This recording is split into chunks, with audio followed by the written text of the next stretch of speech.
ఈరోజు శ్రీకాకుళం జిల్లాకు సంబంధించి జెడ్పీటీసీలను, ఎంపీపీలను, మున్సిపల్ చైర్పర్సన్లను అందరినీ కూడా ఇక్కడికి ఆహ్వానించడానికి, మీతో కాస్త టైం గడపడానికి ప్రధానమైన కారణం ఏమిటి అనేది కొద్ది గొప్ప మీ అందరికీ కూడా అవగాహన ఉంటుంది అనుకుంటా. ఈ ప్రభుత్వం వచ్చి ఇప్పటికి దాదాపుగా 6 నెలలు అయిపోయింది. మామూలుగా పాలన చేస్తే ప్రజల్లో వ్యతిరేకత కొద్దో గొప్ప ఈ మేరకు ఉంటుందా, కానీ ఫస్ట్ టైం ఇలాంటి ప్రభుత్వం చూస్తూ ఉన్నాం. 6 నెలలు గడవకముందే ప్రభుత్వంలో మీద వ్యతిరేకత ఈ స్థాయి నుంచి ఇక్కడ కనిపిస్తూ ఉంది. ఈ రోజుకి కూడా మన జెడ్పీటీసీలు కానీ, మన ఎంపీటీసీలు కానీ, మన సర్పంచులు కానీ, ఎవరైనా కూడా ఏ గ్రామంలో అయినా కూడా, ఏ ఇంటికైనా కూడా గర్వంగా తలెత్తుకొని పోగలుగుతాం. కారణం ఏమిటి అని అంటే, ఎన్నికలప్పుడు మా పార్టీ ఇవన్నీ చెప్పింది. తూచా తప్పకుండా ప్రతి ఇది కూడా చేసి చూపించిన ప్రభుత్వం మాది అని చెప్పి సగర్వంగా తలెత్తుకొని చెప్పుకునే పరిస్థితి ఏ ప్రభుత్వానికైనా ఉంది అని అంటే అది ఒక వైఎస్ఆర్సీపీ ప్రభుత్వమే అని చెప్పి కూడా గర్వంగా చెప్పగలుగుతాం.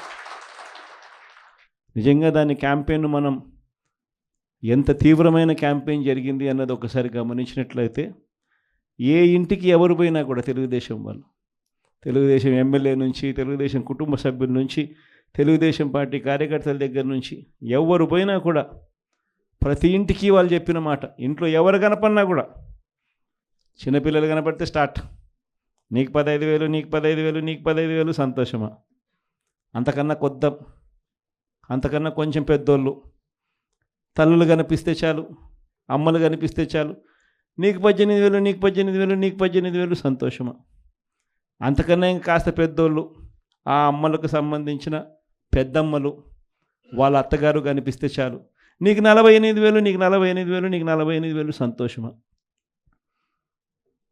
20 ఏళ్ళ పిల్లోడు ఇంట్లో నుంచి బయటకు వస్తే చాలు, నీకు 36,000, నీకు 36,000, నీకు 36,000, సంతోషమా? ఇంట్లో నుంచి రైతు కండువా వేసుకొని బయటకు వస్తే చాలు, నీకు 20,000, నీకు 20,000, నీకు 20,000, సంతోషమా అనే మాటలు ఈ రోజుకి కూడా నా దగ్గరికి, మన ఎమ్మెల్యేలు కూడా నా దగ్గరికి వచ్చి చెప్పారు. చాలామంది కూడా చెప్పినారు, అన్న ఈ రకంగా చెప్తా ఉన్నారన్న, మనమేమో కుటుంబం మొత్తానికి సహాయం మనం చేస్తూ ఉంటే వీళ్ళు ఇంట్లో ఉన్న ప్రతి ఒక్కరికి కూడా మేము చేస్తాము అని చెప్పి చెప్పడం మొదలు పెడతా ఉన్నారు. ఈ అబద్ధాలకు మనం తట్టుకోలేమున్నా, మనం కూడా ఏదో ఒకటి చేయకపోతే, ఏదో ఒకటి చెప్పకపోతే ఇబ్బంది పడతామన్నా అని చెప్పి కూడా చాలామంది ఎమ్మెల్యేలు నా దగ్గర కూడా వచ్చి చెప్పారు. కానీ చెప్పినప్పటికి కూడా నేను చేయలేకపోయా.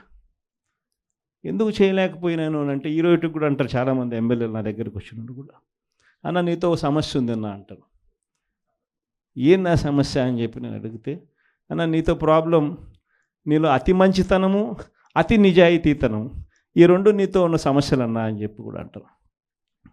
వాస్తవమే, అతి నిజాయితీతనము, అతి మంచితనము, ఈ రెండు బహుశా నాకున్న ప్రాబ్లమ్సే కావచ్చేమో.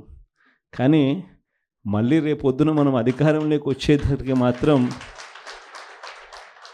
మళ్ళీ అవే కారణాల వల్లే మళ్ళీ మనం రేపొద్దున అధికారంలోకి వస్తామన్న మాట కూడా అంతే వాస్తవం.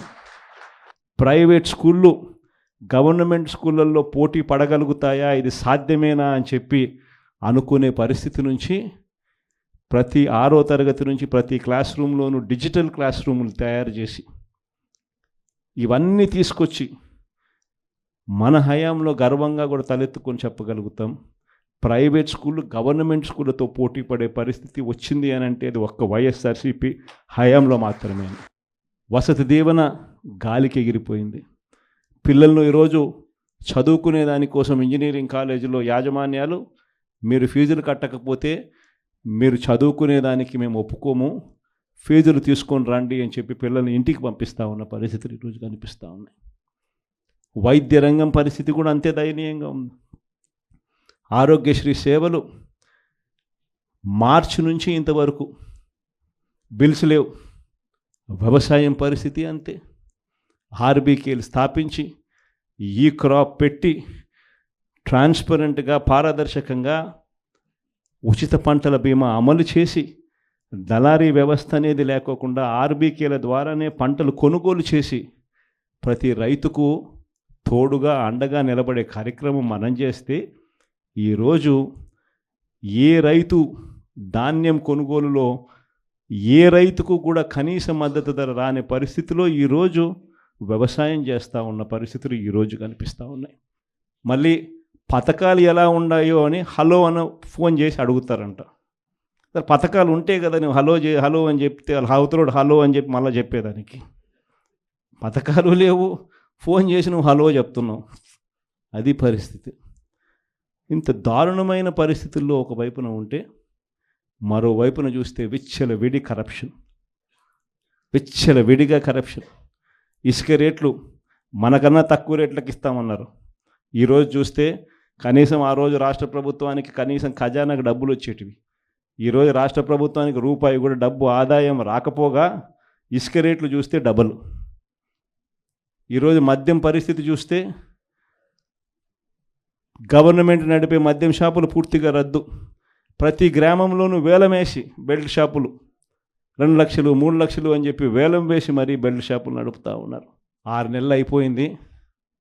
ఇక మనం కూడా ప్రజల తరపున నిలబడాల్సిన సమయం వచ్చింది అని చెప్పి గట్టిగా కూడా మళ్ళీ చెయ్యి కలిపి పనిచేయాలి అని చెప్పి చెప్పడానికి మళ్ళీ మిమ్మల్ని అందరినీ కూడా ఇక్కడికి రమ్మని చెప్పడం జరిగింది. నా ప్రోగ్రాం సంక్రాంతి తర్వాత నా ప్రోగ్రాములు కూడా జిల్లాల్లో స్టార్ట్ అవుతాయి. నేను కూడా సంక్రాంతి అయిపోయిన తర్వాత జనవరి 3వ వారం నుంచి, జనవరి చివరిలోనో జనవరి 3వ వారం నుంచో నా ప్రోగ్రాములు కూడా జిల్లాల్లో స్టార్ట్ అవుతాయి. నేను కూడా ప్రతి జిల్లాలోనూ అక్కడే నిద్ర చేస్తా. ప్రతి బుధవారం ప్రతి గురువారం ఒక్కొక్క పార్లమెంట్లో 2 రోజులు 2 రాత్రులు అక్కడే పడుకుంటా. 3 రోజులు 3 నియోజకవర్గాలు, మరుసటి రోజు గురువారం మరో 4 నియోజకవర్గాలు కార్యకర్తలతోనే మమేకమయ్యే కార్యక్రమాలే చేస్తాం.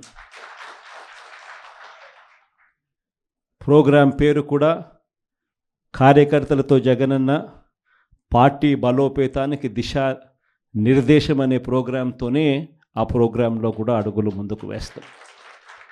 ఆ ప్రోగ్రాం జనవరి 3వ వారంలో నా ప్రోగ్రాంలు స్టార్ట్ అయ్యేసరికి మీరేం చేయాలి అనే కార్యక్రమం కూడా చెప్పడానికి కూడా ఈరోజు మిమ్మల్ని అందరినీ కూడా ఇక్కడికి ఆహ్వానించడం జరిగింది.